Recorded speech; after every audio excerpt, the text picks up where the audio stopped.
와, 대단했죠. 어마어마한 거죠. 수익이 더블이에요, 더블. 더 대단한 건 바로 여기에 있습니다. 내 생각은, 아이고, 다시. 내 생각은 이래. 사장님, 역사를 보면 미래를 알 수 있다고 사람들이 얘기하잖아요. 그래서 이번에는 은혜 역사에 대해서 좀 알려주실 수 있을까요? 알겠습니다. 은혜 역사. 그 말씀을 하기 전에 요즘에 제가 은혜에 대해서 공부를 많이 하고 있거든요. 공부를 하면 할수록 은값은 계속해서 아주 많이 오를 것이라는 확신이 섰습니다. 그런 의미에서 오늘의 주제도 은혜에 관해서 얘기할 텐데요. 그걸 얘기하기 전에 또 2020년도부터 각 나라의 중앙은행에서는 미국의 국채를 그전보다 많이 사들이지 않고 있는 추세입니다. 지금도 마찬가지인데요. 그러면은 그 각 나라의 중앙은행이 왜 미국의 국채를 잘 사지 않느냐? 그 이유 중에 하나는 바로 달러의 붕괴를 예측하기 때문입니다. 그리고 또 하나는 금본위제, 그 다음에 절대화폐, 안전자산인 달러보다는 금이 낫겠다는 생각으로 금을 더 사 모으기 시작합니다. 그러면 우리는 여기서 입장을 바꿔놓고 생각을 해봐야 합니다. 항상 우리는 어떤 경제적인, 역사적인 어떤 사건이나 어떤 상황에 있어서 역지사지, 그러니까 바꿔놓고 생각하는 그런 습관을 기르는 게 아주 중요합니다. 그러면 미국의 입장에서는 어떠냐 하는 생각을 해보셔야 됩니다. 자, 우리 미국에서 달러를 갖다가 만들어 갖고 외국에서 우리 달러를 사줘야 되는데 잘 사지 않고 금을 그러면 내가 미국이에요. 그럼 어떤 생각이 들까요? 위급한 생각이 들 것 같아요. 어떻게 생각해요? 저 약간 달러 가치가 떨어지면은 달러 패권을 잃게 될 거. 그죠. 가장 중요한 말이에요. 미국의 입장에서는 금값과 은값이 오르는 걸 별로 좋아하지 않아요. 왜냐면은 제가 저번에 말씀드렸죠. 약간 반비례라고. 근데 이 반비례가 된 여건이 제가 공부를 하다 보니까 이 여건 때문에 그런 거 아닌가라는 생각이 들어요. 왜? 미국에서는 기축통화인 달러가 잘 돼야 돼요. 그리고 달러가 무너지면 안 돼요. 그런데 금값하고 은값이 오르면 달러가 무너져요. 그랬죠. 안전자산은 두 개인데 달러냐 금이냐 골드냐, 이 관계에서 골드가 더 많은 사람들이 사기 시작하면은 달러가 위축되게 돼 있죠. 그럼 미국의 입장에서는 금을 눌러야 돼요. 강제라도 눌러야 돼요. 거기에 희생양이 바로 은입니다. 금값이 오르고 있을 때 왜? 금값, 은값은 같이 이렇게 같이 갔다가 같이 내려갔다 가고 있는데, 여기에서 금값이 갑자기 오르는, 금값이 언제 오른다 그랬죠? 전쟁, 기아, 팬데믹, 강력한 인플레이션.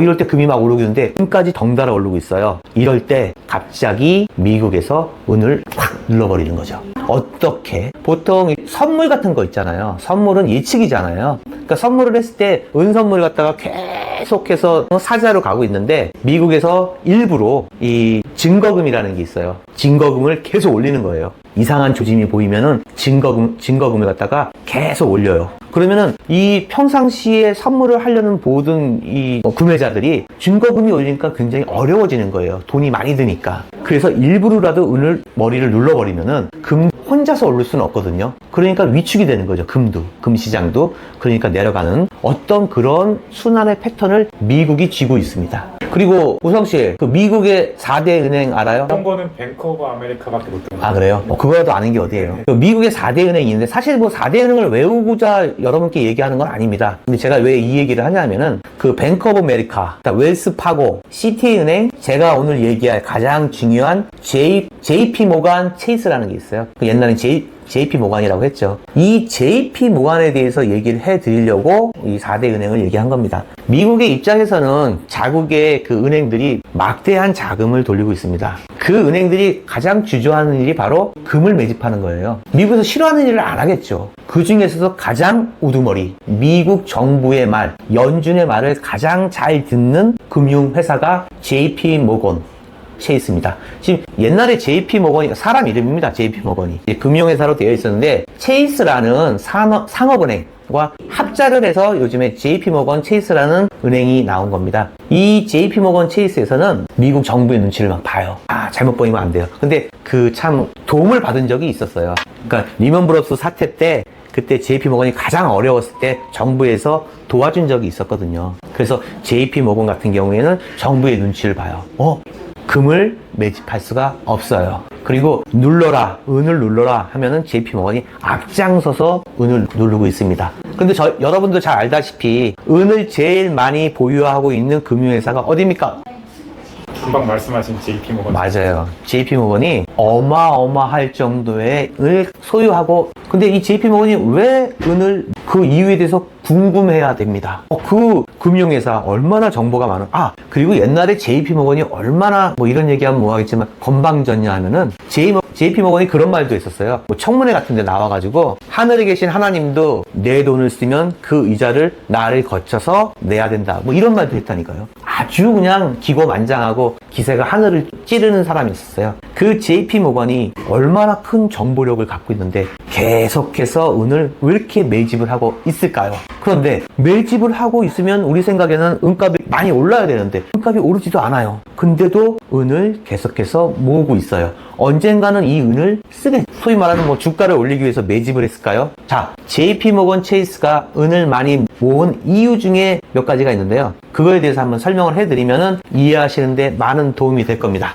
첫 번째는 뭐냐면은 주가 하락과 그리고 달러의 몰락을 대비하는 겁니다. 그런데 그럼 왜 금을 하지? 왜 은을 해요? 아까 말씀드렸죠. 금을 하면 정부에 밉보일까봐, 그리고 정부가 싫어하니까. 그래서 금을 안 합니다. 그러니까 은은 괜찮겠구나 생각을 해서 안전자산인 금 대신에 은을 선택한 겁니다. 그리고 또 하나는 뭐냐면은 아까 얘기한 대로 정부가 싫어하니까 은을 모으는 거예요. 그리고 세 번째는 이거는 진짜 대단한 건데 JP모건에서 요즘에 암호화폐, 가상화폐 이런 거 있잖아요. 그런데 스테이블 코인이라고 있어요. 그러니까 달러와 연동되는 코인, 스테이블, 안전하고 고정적인 큰 변화가 없는 코인을 JP모건 체이스에서 만들려고 하고 있습니다. 그 기반이 바로 은입니다. 은을 기반으로 한 스테이블 코인, 그것을 JP모건 체이스에서 발행하려고 준비 중이라는 거죠. 다 이유가 있다니까요. 그러면 JP모건에서는 그 많은 은을 매집을 해놨어요.